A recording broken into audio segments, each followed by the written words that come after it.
So hello everyone, welcome back to the channel, and in the second video about Gravit Designer I would like to talk a little bit more about some functionalities such as making corners and compound shapes. Let's just open a new project here. So I'm going to define as a new design the web desktop because I want to work with pixels. Then I'm gonna get the small website for now. And in the previous video, I was talking a little bit about the shapes. And to make a rectangle, you know that we just need to come here and select the rectangle option. And once you make it, you can change the color, for example. But another thing that is going to be very interesting is that you can apply corners to your shape. And this is going to create what we call a border radius in CSS. So if you check this right side in this panel, you're gonna see that it's possible to apply corners to it, and it goes until the maximum possible to create this shape here. In the same way we do a border radius, if you have a rectangle and you try to apply a border radius, it is going to have, if you use pixels, it's going to have a certain limit of size where you can use the border radius. And what I'm trying to say is that, for example, in a small rectangle, if you put 50 pixels of border radius or 100 pixels of border radius, the result is going to be the exact same. But of course, if you work with percentages, it's going to be different. But for now, I just want to show one possibility to apply some border radius in your element, which is from this part here from the panel. And of course you can also check these advanced settings. In the advanced settings you're going to see an option called uniform corners, and this part here, if you unselect, because by default it is selected, I'm sorry, by the way, before showing that, I want to show you other options like the round number 2.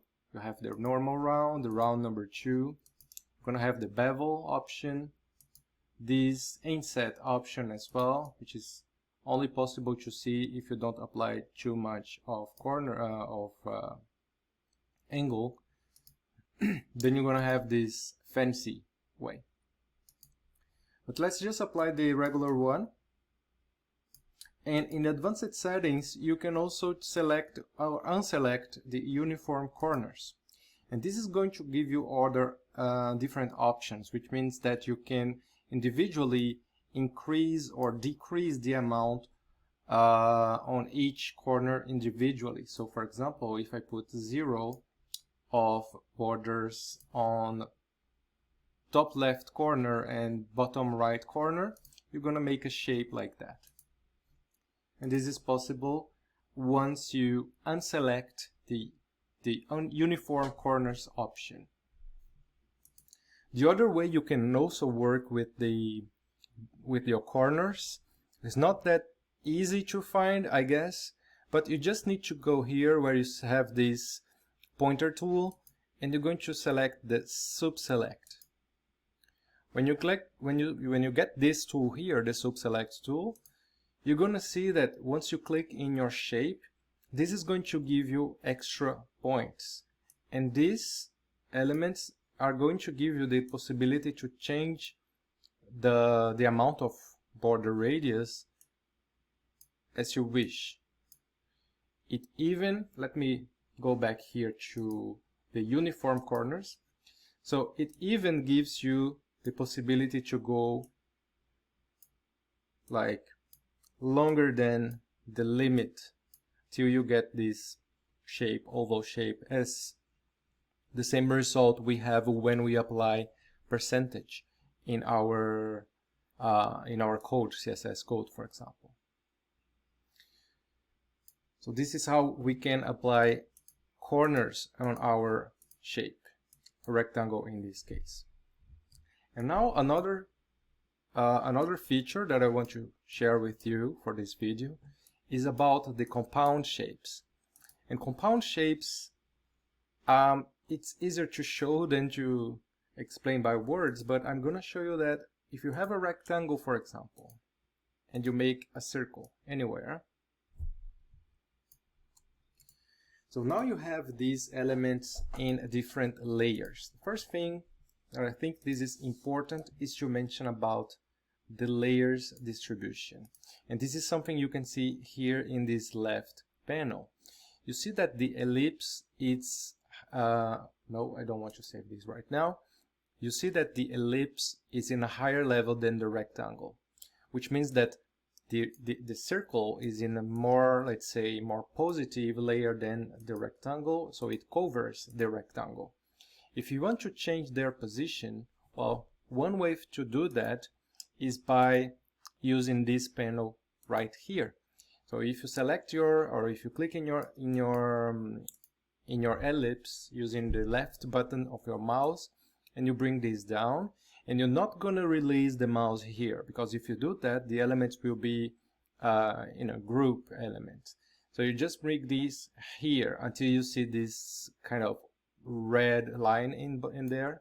So now you invert ellipse and rectangle, and now the rectangle is in a higher layer than the circle. And this is very important for some of the compound shapes operations, which I'm going to show you in a minute.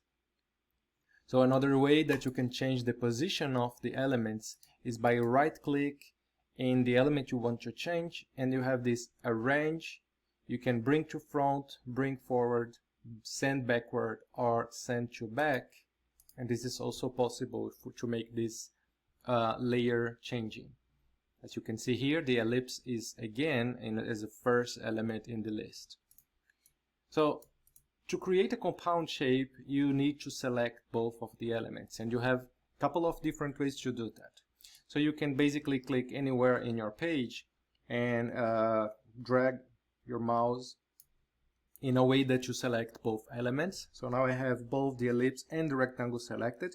You can see it by the shape, but you can also see it by this gray background color in both of the elements right there.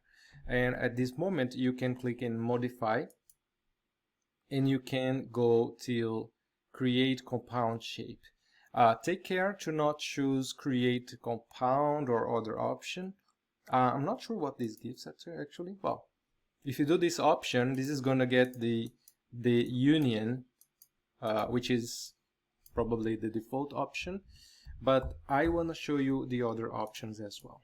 So if you select both shapes, you go to modify, then you go to create compound shape, and you're going to see the 4 operations right here: the union, subtract, intersect, and difference. And I'm gonna make one example for each. The first one is union. So once you do that, you're gonna see that both of the shapes are having now the same color, same background color, and they are like a single shape. Basically, they're behaving like their behavior is like a single shape. You can also change the operation from here. You can how can I say, you can switch between the other options from here, but I'm gonna talk about this later. At this point, if I want to change the color, for example, I can do it at once and change both elements at the same time, because now they are behaving as a single element. You can also apply borders, for example. Okay, so it can be useful in some situations where you have to draw specific shapes and stuff. So now let's make a second example, and I'm gonna get a circle again, and actually I'm gonna get a second circle. This one is gonna be kind of brown. A second circle should be maybe green color. I'm gonna make it a bit bigger. And as you know, the element, in the union, actually, it doesn't really matter which element is on top, is on a higher layer or not. But for the next operation we're going to make, this counts. So now the green circle is over the brown one. So what's going to happen if I select both, for example, and I choose as a create compound shape subtract?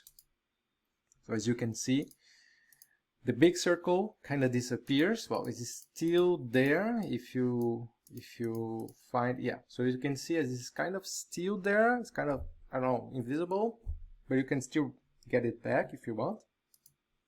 But the element in a higher layer is going to remove the intersection they have with the one in a, let's say, lower layer. So at this point, if we do the opposite, so let's consider the brown circle is in a more positive layer. So let me bring this to the front. So I have the green circle again here. I have another circle there and brown. Okay, cool. So now I want to put the this circle, the green one, in a more positive layer. Now if I select both and I use the difference, the subtract option, now is the opposite. So this is something to keep in mind. If you want to create this shape, to use the subtract, you have to pay attention which element is over the other element. Let's go to the third option. You have the rectangle, which is going to be changed for blue this time, or purple, no, blue is okay. And then I'm going to make this star. Okay, so now I have this star. Trying to make it kind of yellow. Okay, cool. So let's select both of the elements involved in this operation. I'm going to go on create compound shape and intersect. And what is going to happen now, they are going to keep the area where both of the shapes are sharing. So as you can see, this area here are shared by both the rectangle and the star. And the last one, to finish this video, I'm gonna make an ellipse, or kind of, yeah, this ellipse again, and I'm gonna do orange color with a, I don't want this one, I really want to use a rectangle this time. Let's make this way, for example, and this is going to be whatever color, green. So now if I select both, if I'm gonna go modify, create compound shape and difference, it's actually the opposite of this one. So the area both elements share is going to be deleted, let's say. So this is how we can use the compound shapes. And of course, if you select one element that received a compound operation, you can also this panel here is showing this element is receiving a difference, but you can change it for intersect, subtraction, or union. So you can change between the compound options from here. Well, I hope this super simple, super quick, basic tutorial was useful. And let me know in the comments if you have any question or requests, and I will be very glad to help you. Thank you very much, and I see you next time.